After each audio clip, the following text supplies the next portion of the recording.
Welcome back to the program. It's Capital Market Live on Channels Television. Before the break, the manager and head of research at Augusto and Company, Jimmy Ogbobine, told us how the Nigerian capital market rose to record highs in 2017 and how the debt market is, of course, faring as it were right now. So let's get back to business, Jimmy, and let's look at how foreign investors' activities in the NSE specifically now shaped things in 2017. Okay, so like we said, the Nigerian story, the 30% party we already talking about in the capitalization, we could have actually seen such in the last 3 years as well, year on year. Right. But we sort of messed things up with our hands because of the foreign exchange issues after the drop in oil prices, mismanagement of policies on foreign exchange. But eventually we got some sanity in policy, in the policy environment. We introduced a new market, rate stabilized at about 360. Yes, exactly, the investors and exporters window, rate stabilized at about 360. We're able to converge rates. We're still keeping this holy grail market at 305, the central bank official market, and I hope we can get to talk about that as well. So with that, everyone said, okay, now things are fairly stable. It's obvious this 305 market will be with us for a while, but let's keep things focused on the 360 market, which is the investors and exporters window. And then as investors started testing that market, we saw it was a working market. It wasn't a market being rigged. And then that spurred the investors' confidence. And confidence is the lifeblood of every economy. Yeah. And as confidence spurred, what did we see? We saw a reflection on the markets, the stock exchange. And then more and more, we saw a rally on prices because over time, for instance, many banks had been trading at a discount to their book values. Yeah. So what that means is that there was potential for a rally in prices. At the same time, some of the industrials as well, they were dropping to record lows, which just made them attractive buys for investors. So now all that has happened. And like we said, going forward, the question is, can we maintain this momentum? And what are the factors that will help us maintain this momentum?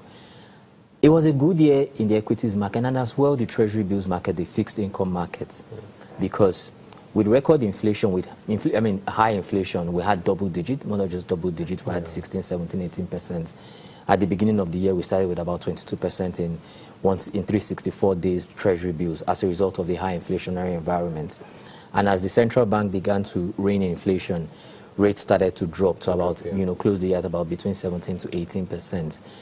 But at the same time, we're going to face a lot of inflationary pressures this year, partly because of one major reason. Which is? The federal government's fiscal deficit.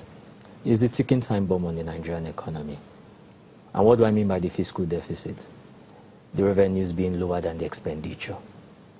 So you have, we're celebrating, we have a budget of about 8 trillion and all that. But the question is, how do we fund this budget?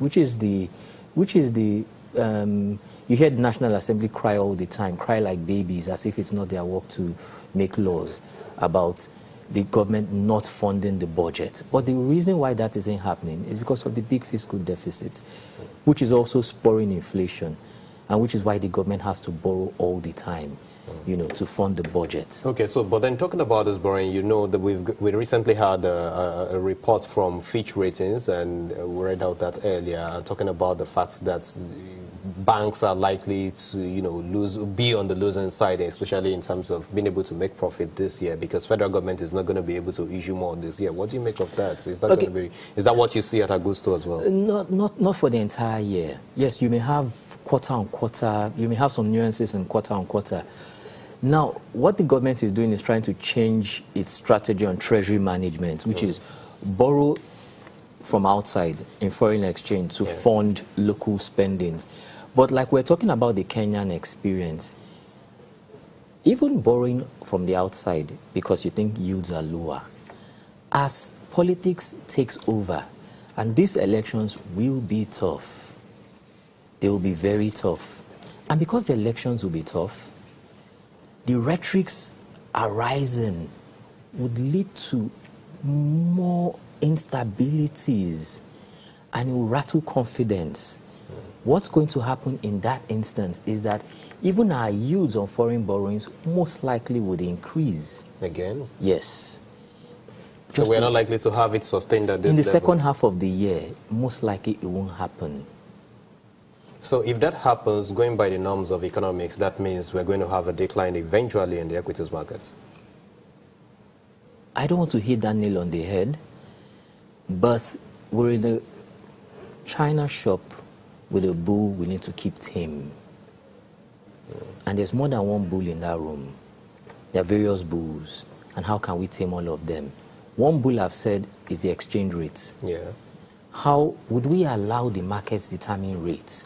Rates are stable at 360 right now. But what happens if the Naira has to depreciate further? Would the central bank allow that be? Would the central bank allow the markets determine rates? If the central bank allows markets determine rate, then that's keeping one bull tame in the China shop. Another bull in the China shop is the fiscal deficit. And what we see that has been happening, because interest rate payments, about 50% of revenues. You're looking at even a best case scenario this year, 3 trillion in deficit. The economic recovery and growth plan says that we'll sell assets to fund the budget.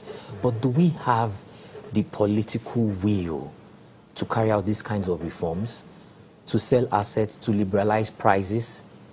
Look at prices, talking of liberalization of prices, look at the last fuel scarcity in the last week of December, which will affect the downstream companies on the exchange, in the markets. What's the policy direction for that? We do not know.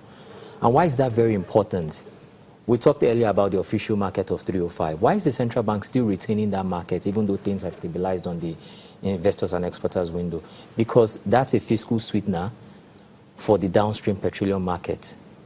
So we need to give them this 305 exchange rate so that we can all buy fuel at 145. Are we ready for this reform? Okay, so given all of these projections that you have explained now, let's look at the global factors that could actually impact us. Anyone you see at Augusto? Yes, the first major political factor, global factor, is hate Trump, love Trump, but his reforms thus far are investor friendly. Okay.